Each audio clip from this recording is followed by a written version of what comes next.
Dachepalli checkpost వద్ద RTC బస్సులో తరలిస్తున్న గంజాయి పట్టివేత. ఇక పూర్తి సమాచారం మేరకు పల్నాడు జిల్లా దాచేపల్లి మండలం పొందుగల ఆంధ్ర తెలంగాణ సరిహద్దు చెక్పోస్ట్ వద్ద శనివారం మధ్యాహ్నం 12 గంటల సమయంలో భాగంగా ఆర్టీసీ బస్సులో తరలిస్తున్న గంజాయిని దాచేపల్లి పోలీసులు స్వాధీనం చేసుకున్నారు. వివరాలకు వెళ్తే హైదరాబాద్ నుంచి నెల్లూరు వెళ్తున్న ఆర్టీసీ బస్సులో ఓ వ్యక్తి వద్ద ఉన్న 1 కేజీ 700 గ్రాముల గంజాయిని దాచేపల్లి పోలీసులు స్వాధీనం చేసుకున్నారు. ఈ కేసులో కోమాలపాటి శరణ్ కుమార్ని అదుపులో తీసుకున్న దాచేపల్లి పోలీసులు అనంతరం నిందితుడిపై కేసు నమోదు చేసినట్లుగా దాచేపల్లి సిఐ వెంకటరావు తెలిపారు. వారి వద్ద ఉన్న గంజాయిని స్వాధీనం చేసుకున్నామని, పట్టుబడ్డ గంజాయి విలువ సుమారు ₹1,00,000 వరకు ఉంటుందని తెలిపారు. గంజాయి అమ్మటం, తరలించడం నేరమని, అలా చేసిన వారిపై కఠిన చర్యలు తీసుకుంటామని దాచేపల్లి సిఐ హెచ్చరించారు.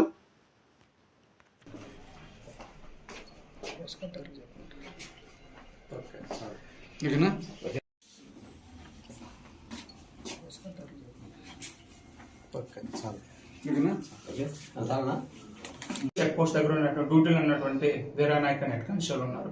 ఆయన కూడా అలర్ట్ చేసి వెంటనే మా ఎస్ఐ గారు ఆ పొందుగుల చెక్ పోస్ట్ దగ్గరకు వచ్చే ప్రతి ఒక్క వాహనాన్ని తనిఖీ చేస్తూ ఉన్నాడు. అదే టైంలో ఒక వ్యక్తి షోల్డర్ బ్యాగ్ వేసుకొని నడుచుకుంటూ వెళ్తూ ఉన్నాడు.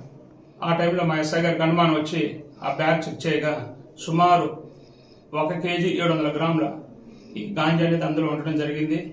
వెంటనే మా ఎస్ఐ గారు ఎంఆర్ఓ గారికి, తర్వాత మధ్యవర్తులకు ఇన్ఫార్మ్ చేయడం జరిగింది. చేసి అక్కడికి వచ్చి పంచనామా చేయడం జరిగింది. మీడియేటర్ నామా రాయడం జరిగింది.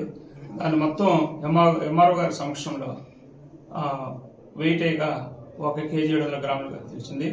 అతని పేరు కొమ్మాలపాటి శరణ్ కుమార్. వాస్తవంగా అతను అగ్రికల్చర్ BSc 3వ సంవత్సరం చదువుతూ ఉన్నాడు.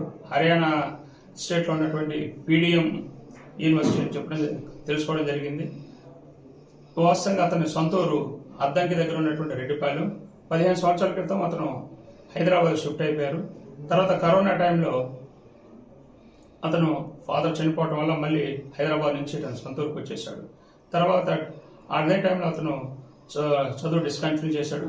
ప్రజెంట్ మళ్ళీ ఈ అగ్రికల్చర్ BSc హర్యానా స్టేట్లో చదువుతూ ఉండి హైదరాబాద్లో ఉన్నప్పుడు అతను పరిచయం ఉన్నటువంటి చంటి అనే అతని వ్యక్తి దగ్గర ఈ రెడ్డిగూడెం నుంచి అంటే సొంత ఊరు నుంచి అక్కడికి వెళ్ళి అతని దగ్గర తీసుకొని వచ్చి వస్తూ ఉన్నప్పుడు మా ఎస్ఐ గారికి వచ్చిన ఇన్ఫర్మేషన్ ప్రకారం పట్టుకోవడం జరిగింది. దాన్ని కేసు నమోదు చేసి ఈరోజు అతన్ని కోర్టులో హాజరుపరుస్తున్నారు.